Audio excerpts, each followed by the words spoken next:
자, 오늘 하나님께서 우리에게 주시는 말씀 열왕기상 18장 30절에서 40절입니다.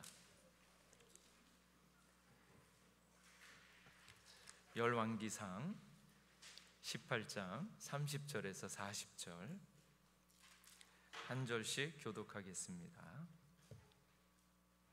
엘리야가 모든 백성을 향하여 이르되 내게로 가까이 오너라. 백성이 다 그에게 가까이 가매 그가 무너진 여호와의 제단을 수축하되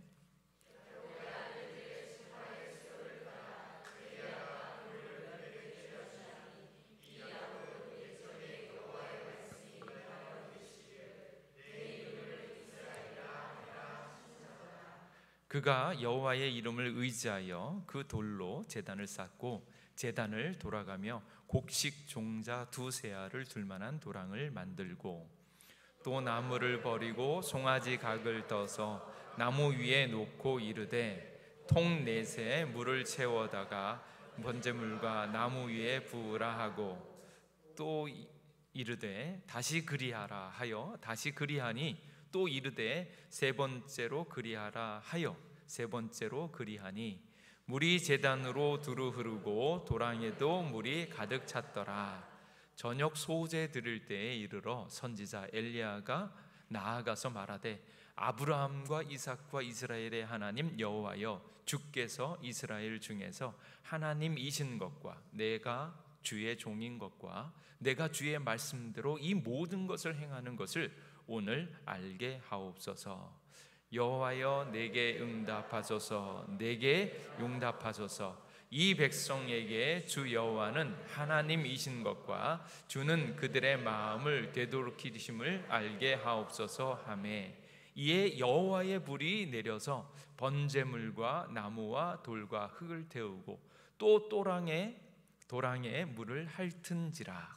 모든 백성이 보고 엎드려 말하되 여호와 그는 하나님이시로다. 여호와 그는 하나님이시로다 하니 함께 읽겠습니다.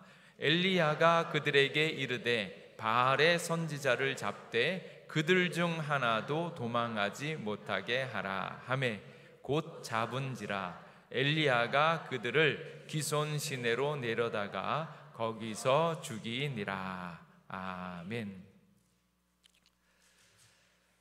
하나님을 만나면 하나님과의 인격적인 만남과 대화가 계속되어집니다. 그래서 하나님하고 만나면 무슨 이야기를 하는가? 두 사람이 이야기를 나누고 있었어요. 이야기를 하는데 한 남자가 나는 하나님께서 이 세상에 가난과 고통과 전쟁을 허락하신 까닭을 도저히 모르겠다. 그걸 나는 하나님한테 묻고 싶다. 여러분은 어떠세요? 하나님 왜 이 땅에 가난을 주십니까? 질병을 주십니까? 고통을 주십니까? 전쟁을 주십니까? 왜 이것을 허락하셨습니까? 이걸 묻고 싶다는 거예요. 그랬더니 옆에 있는 사람이 하는 말이 그럼 물어보면 되잖아. 하나님한테 직접 물어봐. 그랬더니 이 친구가 하는 말이 아니야 못하겠어. 그러고 싶어도 너무 무서워서 그럴 수 없어. 이렇게 얘기하는 거예요. 왜 그럴 수 없는데? 그랬더니 이 친구가 아주 심각하게 이런 얘기를 하는 거예요. 하나님이 나한테도 똑같은 질문을 하실까 봐 무서워. 이러는 거예요. 전쟁을 왜 만들었나? 고통을 왜 만들었나? 이 모든 일들이 왜 이러는가? 하나님께 막 묻고 싶은데 하나님께서도 너한테 물을 수 있다는 거예요. 내가 너한테 얘기했는데 너는 그것을 위해서 왜 아무것도 안 했냐고 물을까 봐. 전쟁과 무슨 일이 있었을 때 그 책임을 하나님 앞에 돌리고 싶어하는 마음들이 있지만 하나님께서는 오히려 그러한 일들을 온전하게 위해서 내가 너를 보낸 것 같잖아. 내가 너에게 얘기했는데 너는 왜 아무것도 안 하고 있어? 이렇게 얘기를 한다면 그게 무섭다라는 거예요. 어떠신가요? 하나님의 책임인가요? 아니면 하나님의 말씀을 듣고 그대로 행하지 아니한 우리의 책임인가요? 이게 헷갈리는 부분이죠. 그런데 사람들은 이것을 하나님께 책임을 돌리고 싶어 한다라는 거예요. 그러니까 하나님하고 대화하다 보면 이러한 생각들이 있죠. 또 한 선생님이 아이들한테 이제 주일학교에서 질문을 했어요. 하나님은 전능하신 분이야. 하나님은 뭐든지 다 할 수 있어. 이렇게 질문을 얘기를 했어요. 그랬더니 이제 결국 그걸 다 하고 난 다음에 선생님이 퀴즈를 내는 거예요. 그러면 하나님이 할 수 없는 일이 있나요? 이렇게. 하나님은 전능하신 분이야. 다 할 수 있어. 이렇게 얘기하는데, 그러면 하나님이 할 수 없는 일이 있나요? 여러분 어떻게 대답하시겠어요? 하나님은 전능하신 분입니다. 이러면 뭐라고 해야 돼요? 하나님이 할 수 없는 거 하나도 없어요. 이래야 되잖아요. 하나님은 다 할 수 있어요. 이러는 거예요. 근데 맨 마지막에 한 학생이 저는 알아요. 손을 번쩍 들면서 하나님이 할 수 없는 것 알아요. 이러는 거예요. 그게 뭘까요? 이게 굉장히 중요한 건데, 하나님이 할 수 없는 거. 그랬더니 이 아이가 하나님이 할 수 없는 거 제가 알고 있는데 그게 뭔가 하면요, 하나님은 모든 사람을 만족시킬 수 없어요. 이게 정답이지 않나요? 하나님은 다 할 수 있어요. 근데 뭘 못해요? 모든 사람들을 다 만족시킬 수 없다라는 거예요. 왜냐하면 하나님은 사람에 의해서 움직여지는 분이 아니라는 거예요. 오늘 읽는 이 말씀이 인간에게 있어서 가장 원하는 것이 무엇인가? 그런데 하나님께서는 그 일들에 대해서 어떻게 역사하시는가? 오늘 성경 본문은 굉장히 힘든 상황입니다. 왜냐하면 가뭄이 들었어요. 가뭄이 들어서 너무너무 힘들었는데 얼마 동안 3년 6개월 동안 가뭄이 왔어요. 우리는 가뭄에 대한 염려가 없죠. 왜냐하면 적당한 비를 주시고 또 먹을 수 있는 수돗물도 있고 막 구할 수 있는 방법이 많잖아요. 그런데 이 세계의 경제를 무너뜨릴 수 있는 딱 한 가지 방법은 가뭄이 들면 그냥 다 무너집니다. 주식이고 뭐 나라고 뭐고 다. 그러니까 이스라엘에 가뭄이 들었는데 오랫동안 3년 6개월 동안 가뭄이 드니까 온 세계는, 그 지역에 있는 모든 사람들은 뭐만 얘기해요? 물만 얘기해요. 물 좀 나왔으면 좋겠다. 물만 있으면 정말 살 것 같다. 정치도 잘 돌아갈 것 같고 경제도 잘 돌아갈 것 같고 사람들의 관계도 굉장히 좋을 것 같다. 가뭄이 문제다. 이렇게 지금 힘들어하고 있어요. 여러분은 뭐의 가뭄인가요? 돈의 가뭄이다. 또 사랑의 가뭄이다. 요것만 있으면 좋겠다. 막 그렇게 생각하잖아요. 너무너무 가뭄이라는 거예요. 사회가, 지금 이 시대가 가뭄이라는 거예요. 그래서 이스라엘 사람들이 너무너무 힘들고 그러고 있는 상황. 그래서 사람들이 다 뭐만 찾아요? 물을 찾아야, 비가 오기만 기다려요.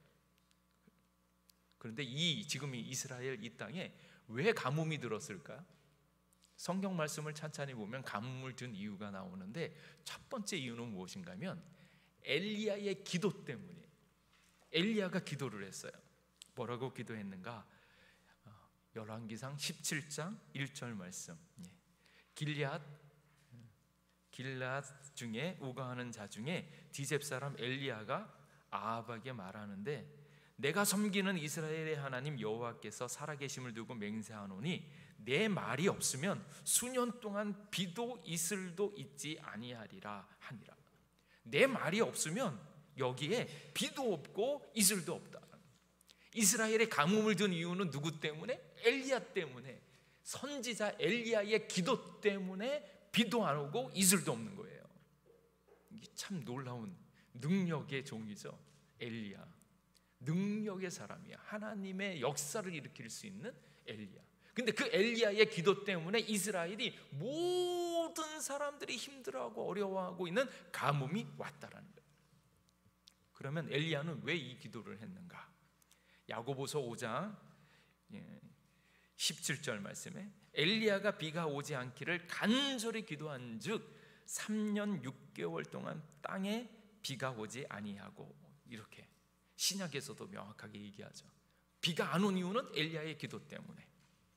근데 엘리야의 기도 때문에 비가 안 오니까 아합 왕이 이 엘리야를 가져놓고 너 때문에 문제야, 너 때문에 문제야, 네가 기도해서 이렇게 되어진 거야, 그렇게 얘기를 하는 거예요. 그런데 엘리야는 이 기도를 왜 하게 되었나? 사실 이스라엘을 괴롭힌 것들은 엘리야의 기도가 아니라 엘리야가 이렇게 기도할 수 없는 상황, 그것은 무엇인가 하면 아합 왕이 하나님을 떠났기 때문에, 그리고 아합 왕이 이세벨, 그의 부인 이세벨로 말미암아서 우상을 섬기면서 하나님을 저버린 그 결과로 이렇게 되어진 거예요. 그래서 열왕기상 18장 18절 말씀에 보면 내가 이스라엘을 괴롭게 한 것이 아니라 당신과 당신의 아버지의 집이 괴롭게 하였으니 이는 여호와의 명령을 버렸고 당신이 바알을 따랐음이니이다. 그러니까 이 땅에 가뭄이 오도록 기도한 이유는 무엇인가 하면 아합 때문에, 아합이 하나님을 떠났고 하나님의 말씀대로 살지 않았기 때문에, 우상을 섬겼기 때문에 기도한 거라는 거예요. 그 더 나아가서 이렇게 기도한 이유는 무엇인가 하면 이스라엘 백성이 하나님을 버렸고 하나님 앞에서 온전한 예배를 드리지 못하고 우상을 섬겼기 때문에 이곳에 기도를 한 거예요. 그래서 극심한 가뭄이 이 땅에 왔다라는 거예요. 근데 그 가뭄을 경험하고 있는 사람들이 깨달아야 하는 것이 있는데, 그것은 무엇인가 하면 진짜 가뭄이 뭔가. 가뭄을 엘리야가 기도한 이유는 그 가뭄을 통해서 분명히 깨달아야 될 것이 있는데, 그 깨달아야 되는 가장 중요한 것은 무엇인가 하면 당신들 안에 하나님이 없는 가뭄이 가장 큰 가뭄이다라는 거예요.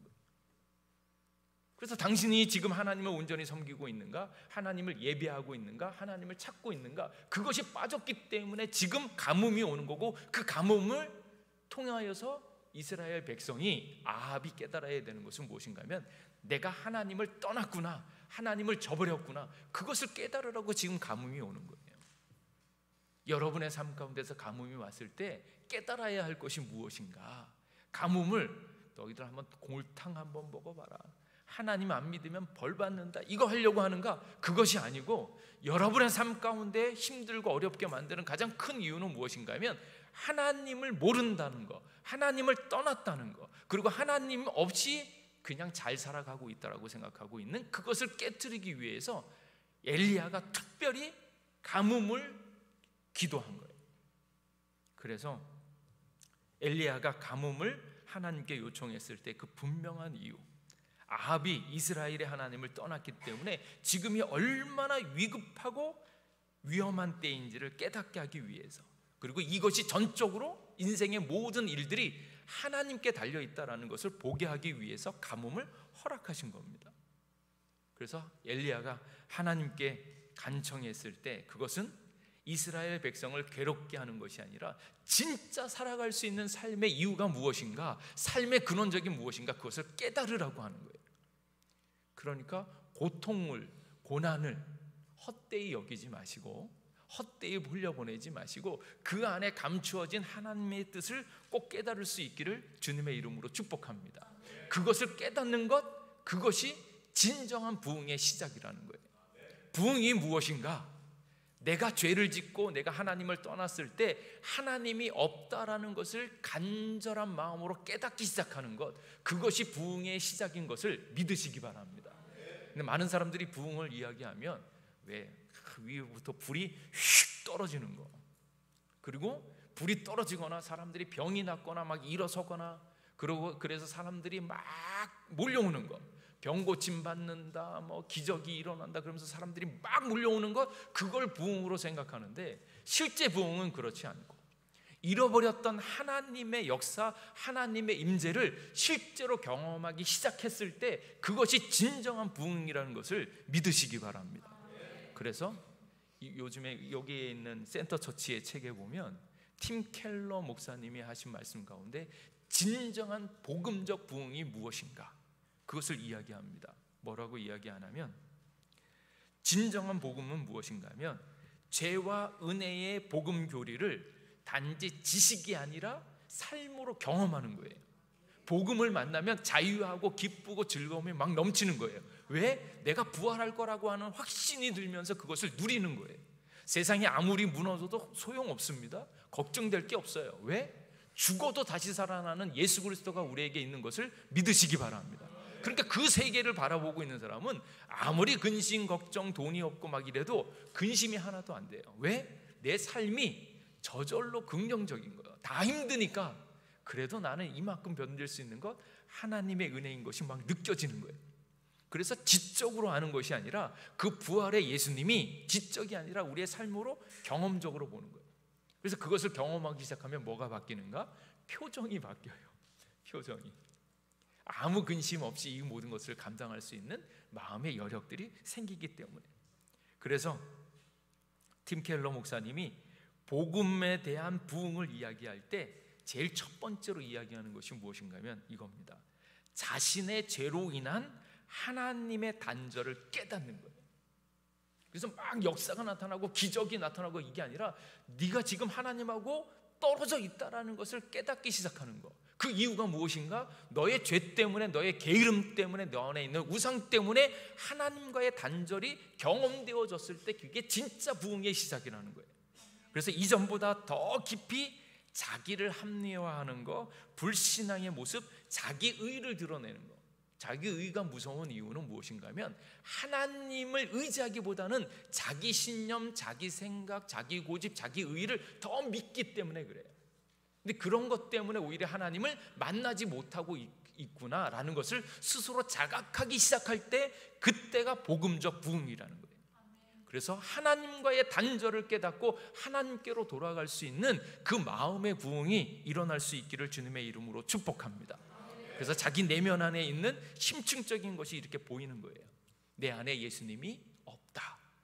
그래서 그것을 깨닫고 주님 앞에 돌아오는 것, 구원을 주시는 유일한 그리스도 안에서 안식하는 법을 배우고 용서와 은혜를 더 선명하게, 더 새롭게 경험할 수 있는 것, 그게 진짜 복음의 부흥이라는 거예요. 그러니까 엘리야가 가뭄을 선언한 이유는, 가뭄을 기도한 이유는 무엇인가 하면 너희들 안에 진짜 가뭄 것은 하나님이 없는 가뭄이다. 하나님 말씀이 없고 은혜가 없고 하나님을 의지하지 않고 있는 그 마음을 깨달을 때 그것이 진짜 부흥의 시작인 것을 믿으시기 바랍니다. 그래서 나중에 큰 역사, 병 고치고 기적이 나타나고 이게 아니고 내 안에 예수님으로 목마르고 있다라는 것을 깨달으면서 주님 앞으로 방향을 턴하는 것, 그것이 진짜 부흥의 시작이다라는 것을 보여주고 있는 거예요. 그래서 엘리야가 가뭄을 선언한 이유는 이스라엘과 아합이 하나님으로 떠났기 때문에. 근데 이스라엘 사람들은 어떻게 했는가? 이 사람들은 지금 광야를 떠돌고 있다가 지금 이곳에 가나안 땅에 정착을 했어요. 정착을 한 사람이 무엇합니까? 농사를 짓기 시작하죠. 농사를 짓다 보니까 하나님께서는 불과 구름 기둥으로 우리를 인도하여 주셨는데 농사를 짓다 보니까 농사에 유용한 신이 있어. 가나안 땅의 가장 큰 신은 누군가 하면 엘이라고 하는 신인데, 그리고 그들이 섬기고 있었던 또 바알이라고 하는 신은, 바알이 무엇인가 하면 바람과 폭풍의 신으로서 농사를 주관하고 있는, 그래서 천둥은 바알의 음성이라고 생각하는 거예요. 그러니까 농사를 짓는 사람은 위로부터 비가 내려야 되고 번개가 내려야 되고 막 이런 모든 것들, 그때 가장 유용하고 힘이 센 신이 누군가? 바알이라고 생각하는 거예요. 그러니까 우리는 집에서는 하나님 섬기고 하나님 이렇게 얘기하지만 집에서 농사를 질 때는 농사의 신인 바알이 도와줘야 될 것 같으니까 바알도 같이 섬겼어요. 그리고 아세라는 누군가? 아세라는 아까 있었던 그 가나안의 가장 큰 신이 엘인데 엘의 부인이 아세라예요. 근데 아세라의 특징은 무엇인가 하면 다산과 풍요의 신이야. 그러니까 이 동물들이, 목축업을 하고 있는 사람들이 새끼를 많이 낳아야 되는 거예요. 그래야지 이게 돈을 많이 벌다고 생각하는 거예요. 그러니까 하나님도 섬기지만 한편으로는 뭐예요? 바알도 섬기고 아세라도 섬기는 거예요. 그래서 현실에 적응하면서 돈을 많이 벌기 위해서 이 땅에서 떵떵거리면서 살기 위해서 구하고 있었던 것, 그게 바알과 아세라 신이었다. 그러니까 그것을 같이 섬기고 있었던 이스라엘 사람들.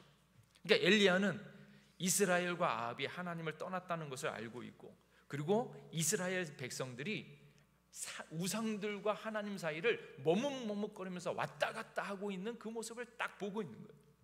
그 모습을 보고 있었기 때문에 이제는 그 모습을 결단내고 결정내기 위해서 어디로 인도하는가 하면 갈멜산으로 인도하는 거예요. 가뭄이 들어오는데 3년 만에 하나님께서 이 엘리야에게 얘기합니다. 이제는 때가 되었으니까 너가 선언을 해라. 누가 진짜 신인가 한번 보기도 하자. 그래서 아합에게 얘기하고 바알 선지자 450명, 아세라 선지자 400명 다 불러라. 그리고 그 안에서 누가 진짜 신인가 참신인가 하는 것들을 바라보자. 그래서 와서 이제 했더니 이제 나중에 850명 대 1. 근데 이제 싸움을 하려고 할 때 바알 선지자 450, 아세라 선지자 400명 다 와서 제사를 드리고 예배를 드리는데 누가 진짜 신인가 하는 것을 알아보자. 근데 정작 싸움을 할 때 850명인지 450명인지가 명확하지가 않아요. 왜냐하면 바알 선지자 450명 얘기했는데 아세라 선지자 400명 얘기했는데 정작 갈멜산에서 할 때는 바알 선지자만 얘기하고 아세라 선지자에 대한 얘기는 없어요. 그러니까 450명인지 850명인지 이렇게 명확하진 않지만 거기서 이제 하는 거예요. 이제 싸움을 하려고 할 때 이제 첫 번째로 당신네들이 먼저 한번 해보쇼. 그렇게 얘기를 합니다. 근데 여기서 참 중요한 것은 무엇인가 하면 지금 뭐가 없어서 힘들어요? 뭐가 없어서? 물이 없어서 힘들잖아요. 물이 없어서. 그러면 물을 구하려면 어떻게 해야 돼요? 땅을 파야 돼요. 땅을 파야 돼요. 그런데 이때 엘리야가 하는 것은 무엇을 가지고 얘기하냐면 예배를 드리고 제사를 드리고 불을 구하는 겁니다. 땅에 있는 것이 어려움이 있을 때, 돈의 가뭄이 있었을 때, 땅의 관계의 가뭄이 있었을 때 그 가뭄을 해결하기 위해서 인간적으로 육신적으로 땅에 있는 것을 해결해서는 결단코 해결되어지지 않는다라는 거예요. 진짜 문제는 어디에 있는가? 영적인 문제와 하나님과의 관계에 대한 문제고, 물을 구하고 땅을 파는 것이 아니라 하늘 위에서 내리는 불을 구한다라는 거예요. 그래서 먼저 주님 앞에 예배할 때, 하나님을 만날 때 이 모든 것들이 해결되어지는 것을 믿으시기 바랍니다. 여러분들이 지금 힘들고 어려운 일이 있을 때 그것 때문이 아니에요. 그것을 여러분에게 허락하고 어려움을 당하게 한 근본적인 이유는 어디에 있는가? 하나님과의 관계성, 하나님을 만났을 때 이 모든 것이 해결되어지는 것을 꼭 깨달을 수 있기를 간절히 원합니다. 그래서 땅에서 구하지 말고 내가 지금 어려운 것에 집착해서 거기에 매이지 말고 이것들을 허락하신 하나님의 뜻, 그리고 하나님하고 가까이 했을 때 하나님께서 이 모든 것들을 순차적으로 해결하는 것을 믿으시기 바랍니다. 그 문제. 그래서 엘리야가 지금 갈멜산에서 예배하고 제사를 드리고 불을 구하는 그것을 놓고 얘기하는 거예요. 누가 진짜 신인가? 그래서 바알 선지자들 보고 얘기하는 거예요. 니들 먼저 해봐라. 그랬더니 이 바알 선지자들이 앞에서 이제 이 제사를 드리는 거예요. 근데 제사를 어떻게 드리는가? 사람들이 좋다고 하고 있는 바알이라고 하는 신, 이 바알이라고 하는 신을 감동시키기 위해서 그 앞에서 온갖 짓을 다 하는 겁니다. 이 바알이 천둥과 번개, 날씨와 풍요를 주관하고 있었고, 또 거기에다가 이 신들이 감동하기 위해서는 바알과 아세라, 이 사람들이 이렇게 같이 뭔가 이렇게 움직일 수 있도록 음란하게 뭐 이런 것들을 하는 거예요. 그래서 그 앞에서 바알 선지자들이 막 뛰놀기 시작하고 종교 제의를 위해서 어떻게 보면 뭐 같아요? 푸닥거리 하는 거 있잖아요. 우리는 무당들이 하는 것처럼 뭔가 하늘을 움직일 수 있는 일들을 막 하는 거예요. 그런데 문제는 바알은 뭐예요? 우상이잖아요. 해보신 분 아세요? 아무 소용 없습니다. 가끔 뭐 요즘에는 좀 세련되게 귀신이 장난을 치기도 합니다. 근데 대부분 바알은, 그리고 우상들은 실체가 없는 거예요. 문제는 어디 있냐면 사람의 마음이 거기에 빼앗겼고 그 사람의 마음을 움직이고 있는 사단의 장난이기 때문에 결코 그것이 역사할 수가 없습니다. 근데 그것을 감동시키려고 하다 보니까 사람이 뭐해요? 막 나중에는 이 사람들이 정말로 이렇게 정말로 제사를 드리는 거 있잖아요. 우상에 대한 모든 제사를 드릴 때 꼭 나중에 보는 것은 무엇인가 하면 희생이 따라야 된다라고 생각하기 때문에 자기의 몸을 자해합니다. 자기 몸에서 피를 내요. 그러면서 내가 이만큼 이것을 얻기 위해서 이만큼 헌신했다, 막 이것을 보이려고 종교적 열심을 막 합니다. 근데 아침서부터 저녁까지 했는데 아무런 반응이 나타나지 않는 거예요. 근데 여기서 우리가 꼭 중요하게 생각해야 되는 것은 무엇인가 하면 부흥의 역사를 위해서 우리가 꼭 가져야 되는 것은 무엇인가 하면 믿음의 크기나 믿음의 깊이보다 더 중요한 것은 무엇인가 하면 믿음의 대상이라는 거는 대상. 많은 사람들이 예배를 할 때 내가 이만큼 헌신했습니다, 뭐 이만큼 뭘 했습니다, 이렇게 내가 뭔가 열심히 하고 수고하고 애를 쓰면 뭔가 감동이 돼서 될 것처럼 얘기하지만, 인간의 수고와 헌신과 열심과 그것이 아니라 우리가 진짜 하나님을 바로 보고 하나님만을 사랑하고 있는가, 예배하고 있는가, 믿음의 대상을 확인할 수 있기를 주님의 이름으로 축복합니다. 대부분의 사람들이 여기서 실패해요. 왜 실패하는가? 구원, 복음이 있으면 복음으로 말미암는 구원과 구원의 결과를 헷갈리시면 안 돼요. 지금 불을 요구하고 있는 것은 불이 좋아서 불이 역사가 나타나기 때문에 좋은 것이 아니라, 불을 요구하는 것은 무엇인가 하면 나와 하나님과의 관계가 회복되어진 그 결과로서 불이 내리는 거지, 불을 달라고 하는 게 아니라는 거예요. 병을 달려, 병이 고침을 달라고 이야기를 할 때 병 고침을 받는 것은 하나님께서 나를 사랑하신다는 그 구원의 결과로서 병이 낫는 것이, 그걸 간구하는 게 아니에요. 진짜 우리가 갈구해야 되는 것은 무엇인가 하면 하나님 그 자체예요. 하나님만 사랑하고 하나님만 바라보고 하나님만을 구할 수 있기를 주님의 이름으로 축복합니다. 근데 많은 사람들은 하나님을 구하는 것이 아니라 뭐래요? 불을 달라고 얘기하는 거예요. 하나님을 원하는 것이 아니라 병 고침을 바라는 거예요. 하나님을 바라는 것이 아니라 기적을 바라는 거예요. 믿음의 대상, 그것을 명확하게 하셔야 되는 거예요. 근데 지금 있는 이 우상 섬기는 사람은 누굴 바라고 있어요? 바알을 바라고 있고, 아세라를 바라고 있고, 물을 바라고 있고, 불을 바라고 있고, 무언가 구원의 결과들을 바라고 있고. 그래서 종교적 열심히 있는 사람들이 하나님을 진짜 사랑하는 것이 아니라 하나님을 사랑하고 있다고 하는 자기 신념을 믿는 사람들이 더 많아요. 내가 결정했으니까 내 결정은 반드시 옳아야 돼, 그거는 자기 신념이지 하나님이 아닌 거예요. 그래서 믿음, 구원 있을 때 구원의 결과와 구원을 헷갈리시면 안 됩니다. 그럼 믿음의 대상은 누구예요? 오직 하나님 한 분이어야 돼요. 하나님을 바랄 때, 하나님을 사랑하고 하나님께 온전히 예배할 때 그 구원의 결과로 하나님의 선물이 주어지고 하나님의 기적이 주어지고 하나님으로 말미암는 여러 가지 일들이 나타나게 될 줄로 믿습니다. 근데 많은 사람들이 원하는 것은 무엇인가 하면 병고침이라든지 기적이라든지 그 선물만 바라는 거예요. 그러다 보니까 진짜 복음이 무엇인가를 놓치는데, 가장 첫 번째로 해야 되는 것은 믿음의 대상이 하나님 한 분만을 바랄 수 있기를 축복합니다. 근데 여기 있는 바알들은, 바알 선지자들은 뭘 바라요? 바알한테 하는 거예요. 바알은 우상이고 아무것도 아니니까 나타나지 않죠. 이 거짓 종교, 거짓 열심히 있는 사람들의 특징은 뭔가 하면 인격적인 관계와 상관없이 자신이 원하는 것을 얻어내는 것을 목표로 하는 거예요. 지금 바알을 이용하는 거죠. 내가 원하는 건 뭐예요? 물이고 불이고 역사하는 것이 막 나타나기를 원하는 그 현상을 막 갈구하고 있다라는 거예요. 그러니까 인격적인 관계와 상관없이 자기가 원하는 것을 얻어내려고 이것을 만들고 있고, 거짓 종교의 특징은 또 무엇인가 하면 자기 자신을 불행하게 학대함으로 신으로부터 빠른 응답을 받을 거라고 생각하는 거예요. 그래서 많은 사람들이 교회에서도 뭔가 이렇게 이번에 수능에서 100점 맞으려면 뭐예요? 100일 기도를 해야 되잖아요. 이번에 뭔가를 효과를 확실하게 보려면 헌금을 많이 해야 되려고 하잖아요.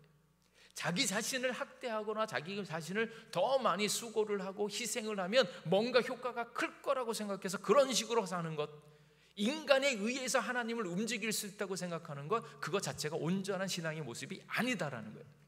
그래서 믿음의 크기, 믿음의 열심이 중요한 것이 아니라 진짜 믿음의 대상, 하나님 한 분만 볼 수 있기를 주님의 이름으로 축복합니다. 그게 첫 번째. 그리고 두 번째는 이 역사를 만들기 위해서 엘리야가 시도하고 있는 가장 중요한 그 부흥의 역사는 어디에 있냐면, 이 일을, 갈멜살 전투를 왜 만들었는가? 그 가장 큰 이유는 30절에 있습니다.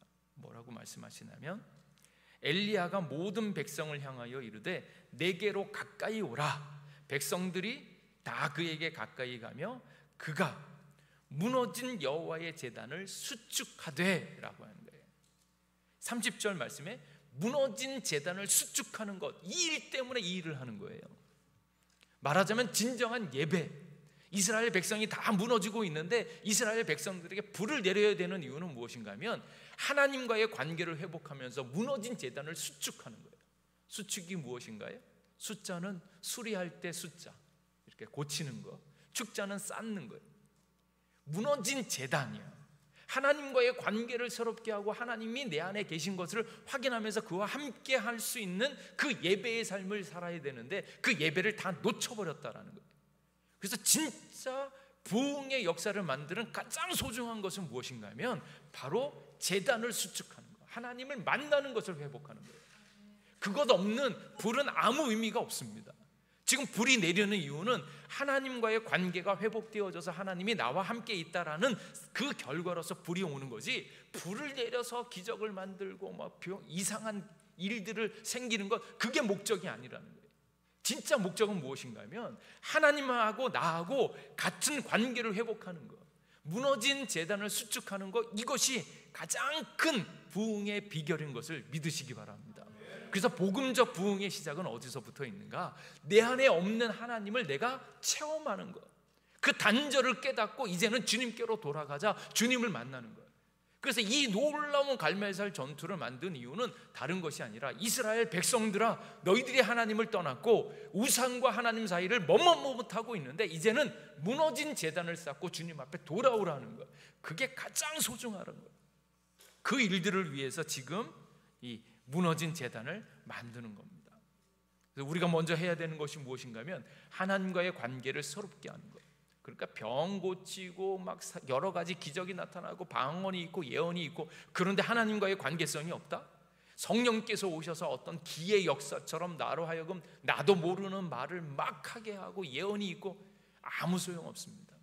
가장 중요한 것은 하나님께서 살아계시다, 역사하시다라는 것을 분명히 보여줬으므로, 그러므로 너는 하나님을 만나고 하나님 앞에 온전히 예배하는 것, 그 일들을 위하여 우리를 새롭게 하시는 것을 믿으시기 바랍니다. 그래서 무너진 제단을 수축하는 거예요. 가정의 무너진 제단, 예배의 제단을 회복할 수 있기를 바랍니다. 한국교회 제단을 다시 회복하는 거예요. 한국교회 제단은 다 뭐예요? 돈 달라, 명예 달라, 높아지는 권력을 달라, 그것을 얻기 위해서 끊임없이 열심을 부리고 있는데 그것은 진정한 부흥이 아니고 진정한 믿음이 아니다라는 거예요. 진짜는 내 안에서, 참 재밌는 것이 이 놀라운 부흥이 누구로부터 시작되어졌나? 엘리야 한 사람이에요. 많은 사람들이 모여서 교인들이 많이 와서 우리 교회가 부흥되었다 이것을 얘기하고 싶어하는 것이 아니에요. 부흥은 누구에게? 한 영, 엘리야 한 영혼이 하나님을 만남으로 말미암아서 하나님의 은혜와 역사를 경험하기 시작했을 때 그의 마음 가운데 진짜 부흥이 일어나고, 그 부흥으로 말미암아서 뭐가요? 위로부터 내리는 불을 경험하게 되어지는 거예요. 그 불을 보고 누가? 이스라엘 백성들이 주님 앞에 나오는 거예요. 그제서야 고백하는 게 뭡니까? 하나님이 참 하나님이시구나, 여호와가 참 하나님이시구나, 그제서야 깨닫는 거예요. 그래서 한 사람이야, 엘리야 한 사람이 그 마음 가운데 예수 그리스도를, 하나님을 모셔드림으로 말미암아서 진짜 그의 영혼이 살아나는 거예요. 부활의 경험이 일어나고 왠지 힘들고 어려워도 넉넉히 이길 수 있는 예수 그리스도의 실제가 내 삶 가운데 그대로 느껴지는 것, 그것을 먼저 경험했을 때 그 경험을 만들기 위하여 무너진 제단을 수축하는 것부터 시작되어요. 그게 진짜 중요한 부흥의 비결입니다. 그래서 내가 주님을 온전히 만나는 것부터 시작되어졌을 때 하나님께서는 그 사람을 통하여 이 시대가 원하는 복음적 부흥을 이루실 줄로 믿습니다. 그렇게 만들어. 그리고 이제 다 이렇게 그 제단을 쌓아놓고 그 다음에 뭐 합니까? 그 위에다가 도랑을 만들고 거기에 곡식을 놓고 나무를 놓고 송아지에 각을 뜨고 번제물과 나무 위에 뭘 버요? 물을 붓는 거예요. 물을 붓는 이유는 아시겠죠? 이게 인간적인 쇼가 아니다. 불을 잘 붙게 하려면 뭐 해야 돼요? 바짝 말려야 되잖아요. 근데 거기에 물을 붓는데 몇 통? 4통씩 3번을 붓잖아요. 12통을 붓습니다. 그러면 여기 완전히 젖어버리죠. 완전히. 인간적으로 이걸 붙일 수 있는 방법이 없어요. 인간적인 방법은 하나도 안 되는데 오직 하나, 위로부터 내리는 하나님의 불만이, 오직 위로부터 내리는 은혜만이 이 모든 것들을 바꿀 수 있다는 것을 믿으시기 바랍니다. 그래서 모든 부흥은 위로부터 내리는 거예요. 인간의 열심, 인간의 노력, 인간의 수고가 아니고, 우리가 열심히 한다고 되어지는 것이 아니라 하나님이 각 심령 가운데 들어오셔서 사랑과 은혜와 만족과 기쁨을 하나님께서 허락하여 주실 때 우리 안에 진짜 만족과 기쁨이 넘치게 되어질 줄로 믿습니다. 그 주님을 보라는 거예요. 그 주님을 경험하라는 거예요. 내 삶이 바뀝니다. 내 존재가 바뀌고 내 표정이 바뀌고 나로부터 바뀌는 거예요. 그래서 개인적 부흥, 그 한 사람이 예수 그리스도를 만남으로 말미암아서 그의 모든 인생과 사회와 모든 사회가 바뀌는 거예요. 그래서 부흥은 개인적으로서 예수 그리스도를 만남으로 말미암아서 바뀌어져요. 그리고 세 번째로 엘리야가 했던 것이 무엇인가? 기도를 하죠. 기도. 열왕기상 18장 36절 37절 저녁 소제 드릴 때에 이르러 선지자 엘리야가 나와서 말하되 아브라함과 이삭과 이스라엘의 하나님 여호와여 주께서 이스라엘 중에서 하나님이신 것과, 지금 기도하고 있는 내용이 이스라엘 중에 하나님을 발견하라는 거예요. 그러니까 이게 엘리야만 지금 잘 되려고 하는 것이 아니라 이스라엘 중에서 하나님을 발견하는 것과 내가 주의 종인 것과 내가 주의 말씀대로 이 모든 것을 행하는 것을 오늘 알게 하옵소서. 여호와여 내게 응답하옵소서. 내게 응답하옵소서. 이 백성에게 주 여호와는 하나님이신 것과 주는 그들의 마음을 되돌이키심을 알게 하옵소서. 엘리야가 오래 기도하지 않았어요. 엘리야가 오래 기도하지 않고 정말 바라야 되는 것들만 딱 얘기했어요. 그리고 더 중요한 것은 엘리야가 다 해보고 마지막에 최후의 수단으로 기도한 게 아닙니다. 다 해봤어. 우리는 보통 기도를 언제 해요? 다 해봤어. 인간적인 노력 다 해봤어. 해도 안 돼. 야, 이제는 하나님께 기도할 수밖에 없어. 이게 아니라는 거예요. 왜? 엘리야에게 있어서는 기도는 무엇인가 하면 그의 믿음이고 그의 삶이었다라는 거예요. 왜? 하나님을 만난, 전능하신 하나님을 만난 사람이기 때문에 하나님께 말하고 이야기하는 것이 그의 삶이고 전부였기 때문에 최후의 수단으로 기도하는 것이 아니고 언제요? 가장 쉬운 거, 가장 믿을 만한 거, 가장 좋은 거, 그게 기도라는 거예요. 그래서 기도는 엘리야에게 있어서 최초의 수단이자 최고의 수단이자, 아니 백 뒀다 뭐 하려고요? 이럴 때 백 쓰는 거지. 그러니까 하나님이 유일한 백이 되어지고 정말로 효과가 좋은 백이 되어주시니까 그분께 얘기하는 거예요. 그러니까 기도는 엘리야에게 있어서 최후의 수단이 아니라 최초의 수단임과 동시에 최고의 수단임과 동시에 최선의 수단인 거예요. 이 기도의 세계를 체험할 수 있기를 주님의 이름으로 축복합니다. 무너진 제단을 수축하고 기도의 능력을 갖기 시작했을 때 그 한 사람으로 말미암아서 부흥의 역사가 나타나는 거예요. 그래서 부흥의 역사는 위로부터 내리는 거고, 우리는 그것을 우리가 만드는 것이 아니라 주님과의 관계성을 회복할 때, 예배를 드릴 때, 주님 안에 있을 때 하나님께서는 우리 안에 그 놀라운 일들을 다 보여줄 줄로 믿습니다. 그래서 그 역사를 준비하라는 거예요. 주님 앞에 와서 예배하고 주님 앞에 앉았을 때 하나님께서는 그 역사를 보여주십니다.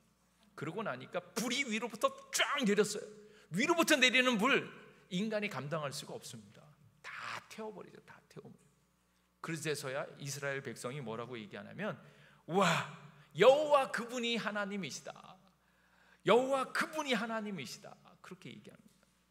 근데 제가 이 말씀을 준비하면서 굉장히 안타까운 게 뭔가 하면, 오늘날 많은 성도들은 어떤 때 역사합니까? 불이 내려야지만 하나님인 것을 알잖아요. 근데 이게 구약인 것이 한계점을 가지고 있는 것이 바로 이 부분입니다. 처음에는 불이 내려야지만 하나님인 것을 알아보고 있었던 이스라엘이에요. 근데 그 불만 바라고 있으면 결국은 어떻게 됩니까? 나중에 실패합니다. 이스라엘이 믿음이 없어요. 믿음이 연약해요. 힘들고 어려웠을 때, 가뭄이 들었을 때에도 이 가뭄을 주시는 분이 하나님이시다라는 것을 깨닫고 하나님을 더욱더 믿고 의지해서 나아갔던 사람은 다 살았는데, 이스라엘은 가뭄인 중에서도 역사하시는 하나님을 보지 못했다라는 거예요. 너가 지금 살아있는 것, 아무 일 없는 것, 별 볼 일 없는 것 같지만 여전히 하나님께서 나를 통하여 역사하고 있고 붙잡고 있고 동행하고 있는 그 하나님을 알 수 있기를 주님의 이름으로 축복합니다. 그런데 이스라엘 백성은 그걸 모르는 거예요. 그러니까 이스라엘 백성을 너무너무 하나님이 사랑하셔서 그들을 끌어당기기 위해서 준비한 게 뭐예요? 불을 준비한 거예요. 근데 신약에 오면 나중에 어떻게 역사합니까? 예수님께서 어떻게 죽으셔요? 예수님께서 하신 방법은 불을 던지고 병을 고치고 예언을 하고 방언을 하고 그 방법이 아니에요. 고난 당할 때 고난 당하면서 예수님이 하신 방법은 뭐예요? 죽습니다. 진짜 하나님의 역사는 뭔가 하면 작고 연약하고 부족하고 볼일 없이 그렇게 사라지는 거예요. 사단은 뭐라고 얘기해요? 네가 하나님의 아들이거든 십자가에서 내려와라. 네가 하나님의 아들이거든 불을 내리고 역사를 만들어라 이러는 거예요. 근데 예수님이 하시는 방법은 무엇입니까? 아니에요. 불도 내리지 않고 기적도 안 만들고 뭐예요?